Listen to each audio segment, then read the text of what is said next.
আইন তৈরি হয়। আইন মানে দেশের সমাজ কিভাবে চলবে। আইনের জায়গাতে যদি একটা খারাপ লোক যায় তাহলে খারাপ আইন তৈরি করবে। ও তৈরি করবে যে কিভাবে মদ বেচা যায়, মদ খাওয়া যায়, ওখান থেকে তাহলে ব্যবসা হবে। যত সে আকাম কুকুম হারাম কাম আছে সেগুলো সে আইন দিয়ে পাস করবে।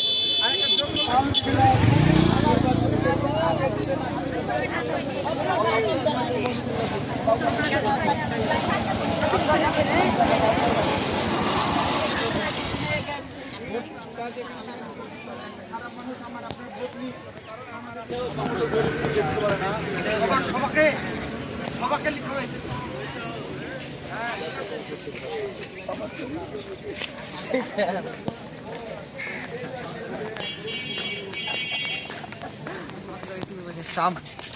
Hey.